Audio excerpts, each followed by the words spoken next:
A pessoa vem aqui, ela não pode tomar água. Posso pegar água? Não. Oi, gente, tudo bem com vocês? Hoje temos um convidado muito ilustre aqui no nosso canal. Trouxe o Rodrigo, meu amigo, designer, pra ajudar a gente num papo sobre arte e design. Quando eu pensei da gente fazer esse vídeo sobre arte e design, o primeiro artista que veio na minha cabeça, que a gente até já fez 50 fatos aqui no canal, foi o Salvador Dalí. Primeiro eu pensei na coleção de joias dele. Eu acho que o design dessas joias, ele segue muito o conceito do trabalho dele mesmo, do surrealismo, do inconsciente, e segue algumas coisas até das telas aqui, por exemplo, esse broche. Esse broche tem o relógio da persistência da memória. E as joias são tão delicadas quanto um mobiliário, na verdade, e tão delicadas quanto alguns pequenos trechos da pintura dele, né? Se a gente vê a pintura dele geral, é uma coisa que você fica tão envolvido que se você passar rápido você não vai prestar muita atenção, mas cada detalhezinho é muito delicado. Eu adoro essa foto que ele coloca assim, na verdade a pessoa que está usando a joia, ela vira um objeto surreal, né? E é denso, né? Além das joias, ele fez objetos surrealistas que eram mais próximos de escultura mesmo do que objetos de design, eu acho. Não era que tem esse lobster phone e a Mae Westlips sofa. E esse telefone, que tem a lagosta junto, ele pensou em dois objetos que pra ele tem uma conotação sexual. Lagosta?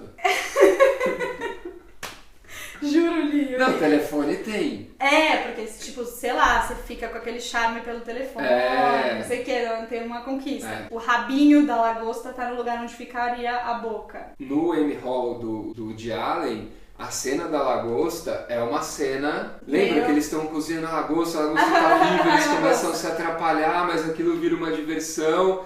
E se você olhar para aquilo lá, tem um clima. É sexy, tem um clima. É sexy. Bom, coitado do gato. Oi, gente, tudo bem? E aí, desses objetos surrealistas, essa coisa do design do mobiliário, ele tinha um grupo de amigos muito criativos e tal, nos anos 30, e aí, entre eles tinha esse Jean-Michel Franck, que era um designer bem reconhecido e tal, e juntos eles fizeram alguns projetos e desenhos de mobiliário. Essas mesinhas, elas são pequenininhas, são super delicadas também. Elas saem desse quadro, né? Que eu não tinha prestado atenção. É incrível isso, que ele saia do quadro. E tem a ovelhinha também. Essa sim é uma série limitada. Acho que são 9 brancas e uma preta. E você abre a barriguinha dela assim, sai a gavetinha. Ah, uma ovelha empalhada? É, de verdade. Ah, Fê. Então, Salvador Dalí. Isso, entendeu? Você vai ter um bichinho empalhado na sua casa, mas... Sei lá, tem gente que gosta, né? Tem gente que gosta daquelas coisas, cabeça do bicho, né? Nossa, que horror. Então, daí Salvador Dalí então, foi o primeiro cara, assim, grande que eu pensei, porque é um nome muito conhecido, né? Fácil de fazer essa associação. Mas tem um outro que também seja talvez mais óbvio ainda que o Salvador Dalí, que é a Bauhaus. Sim. Bauhaus, design, né? Que é a maior referência da vida. Eu acho... assim, absurdamente maluco que até hoje a Bauhaus seja meio que tudo. A influência deles é muito rica e muito fundamental em tudo, assim, do design do mobiliário. Uma das pessoas que eu pensei foi o Joseph Albers, porque ele era aluno da Bauhaus e ele virou professor. E aí depois, quando a Bauhaus fechou, ele foi para os Estados Unidos, ele foi ser professor no Black Mountain College, que também é uma escola muito importante para a arte americana. E aí depois foi pra Yale e tal, então é uma figura bem importante, assim, pra arte, pro design. Óbvio, ele não é maior do que a Bauhaus, mas ele foi uma pessoa que levou isso muito adiante, assim, e de uma maneira muito clara e muito limpa. Não vejo muita diferença entre uma tela dele e essa poltrona. Essa poltrona é um absurdo. Essa poltrona é um absurdo. Eu não sabia de quem era a primeira vez que eu vi essa poltrona. Eu tava pesquisando poltrona na internet, eu vi essa poltrona e falei, meu Deus do céu, de quem é essa poltrona? Aí eu entrei e falei, não, mano, é muito não tá, né? O cara não tá bom, vai pintar, meu. Tipo, é muito arrancado, o cara faz tudo, é muito foda. Você acha que o design, ele tem que carregar um certo sentimento também? Ele tem que carregar um sentimento, ele tem que carregar um discurso, ele tem que carregar uma conversa, como toda produção. Mesmo que seja uma mesa para colocar copo em cima. Claro, eu posso falar de uma mesa minha e explicar para você por que eu uso determinado material, por que eu uso aço, por exemplo. E o aço, ele carrega muita história, ele absorve muita história, ele absorve muita energia, ele dura para sempre, ele acumula essa energia, ele acumula essas histórias. Por mais que ele se desgaste por fora, se ele não for muito bem cuidado, ele vai estar ali, ele vai estar existindo por muitos e muitos e muitos anos, absorvendo história. E ele tem herdeiros, né? Tem herdeiros que vem vindo. Então, por exemplo, o que a gente tinha falado do Geraldo de Barros, que é um cara assim que... O cara fez tudo, né? Fez tudo, fez pintura, fez fotografia e aí fez mobiliário. É um mobiliário, uau, assim, é muito, muito, muito bonito. Se você for nos antiquários e nas galerias que trabalham com esses móveis um pouco mais antigos nacionais, você vê o trabalho dele hoje e você fala, meu Deus, é muito perfeito, é muito atual, é muito limpo, é maravilhoso. Ele evoluiu a partir da ideia da Bauhaus, ele evoluiu a partir da mão de obra que ele tinha à disposição, a partir do material que ele tinha à disposição, a partir do discurso dele, entendeu? Do concreto sobretudo. Um outro herdeiro da Bauhaus, super bem sucedido, foi o Donald Judd.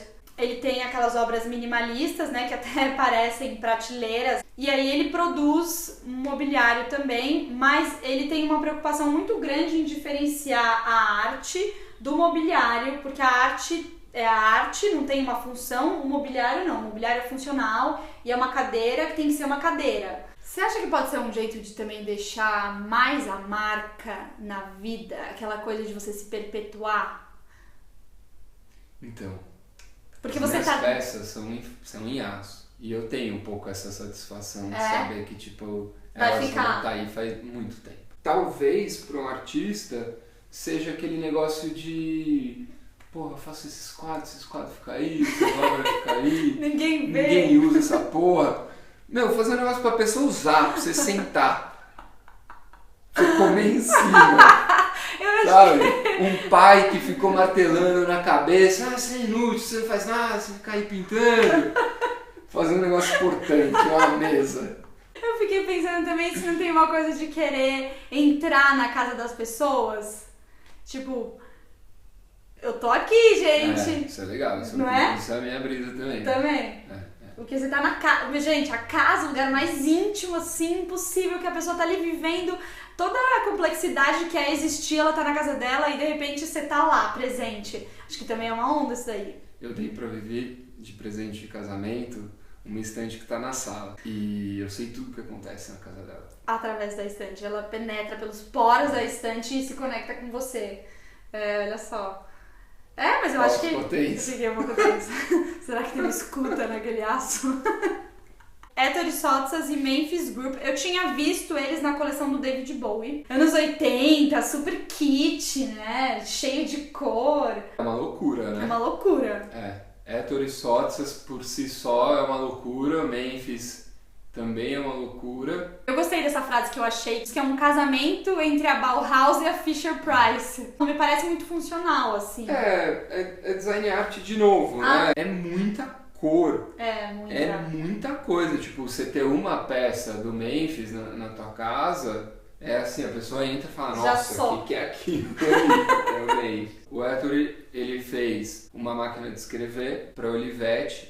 Foi uma peça super importante, foi uma das primeiras peças práticas de escritório e de casa pensadas para realmente ser bonito. O que o Steve Jobs fez depois com a Apple, ele já fez com a Valentine na Olivetti, porque ele tinha um pouco de pavor, porque todas essas coisas meio pós-guerra eram muito agressivas, muito duras, tal. Então ele entra com uma máquina de escrever vermelho gritante, sabe? Como uma consequência desse pensamento da arte e design, artistas que usam design, a gente começou a pensar nos artistas que também se apropriam de mobiliários ou outros objetos para construir a sua obra. Né? Na verdade, a gente pensou aqui meio por acaso em 3 artistas que usam camas. O Arthur Bispo do Rosário, que tem a cama de Romeu e Julieta. Parece que ele teve uma relação amorosa com uma estagiária do hospital que ele era internado. E aí ela ficou 1 ano lá, foi embora, mas ele construiu essa cama pra eles. Nossa. Era meio que uma nave-leito. Era pra ser encenado Romeu e Julieta nessa cama, só que ela foi embora antes de acontecer. E aí, então, tem essa cama dele que é uma cama de amor, assim, de uma história de amor ou de uma idealização ali de uma pessoa. Outra artista que a gente pensou foi a Sophie Calle, que ela fez aquele Os Dormentes, né, The Sleepers. Ela convidou 23 pessoas para dormirem na cama dela e a pessoa tinha que ficar 8 horas seguidas e ela poderia fazer perguntas, fotografar, a pessoa dormia e tal. A ideia era que a cama ficasse ocupada 24 horas por dia. Antes de elaborar, né, cama como design, antes de elaborar arte como arte, é um convívio entre duas pessoas num determinado espaço. Depois a gente vai dar o nome para isso, vai valorizar isso, vai pensar sobre isso. Mas é tão simples. E a terceira que a gente pensou foi a Tracey Emin com a cama, que também é super polêmica, aquela cama dela. Ela ficou muito depressiva com o fim de um relacionamento amoroso, ficou jogada na cama e aí tudo que aconteceu naquela cama durante o tempo que ela ficou, ela deixou ali e expôs. Então tinha os lençóis, tinha roupa e tal, mas também tinha calcinha com sangue de menstruação, tinha camisinha com esperma. As pessoas até ficaram meio tipo, meu, jura? Qualquer um faz uma cama e bota ali no museu. Mas não fez. Mas exatamente, é o discurso dela. E não tem o discurso que dá estofo, embasamento para essa história toda. Por que que os designers, eles não fazem tanto camas? É zica fazer cama. É zica? Mas não sei, não tem um grande nome assim, né? Tem indústrias foda de cama. Mas tem lojas na Gabriel, não? Tem lojas aqui em São Paulo. Tem uma loja específica que só tem cama. Umas camas entra lá animais. e fala, nossa. Porque mas é isso, tipo... não dá pra pagar. A gente conseguiu passar o vídeo inteiro sem falar mal do Rafael. A gente não falou mal do Rafael. Ele nos aguenta há tantos anos. Muitos anos. Você há muitos mais que eu, né? Muitos anos. Nossa, muitos anos eternos, né? Mas Rafael, ele é um santo. Vai! Então tá, gente, vou deixar aqui então o site do Rô, redes sociais aqui do Vivizinho também, se inscreve aqui no canal, a gente vai se falando e tudo que vocês quiserem conversar aqui sobre design, o Rodrigo vai responder aqui também, tá bom? Nos comentários. Fechado. Beijo. Valeu, pessoal. Beijo. Tchau.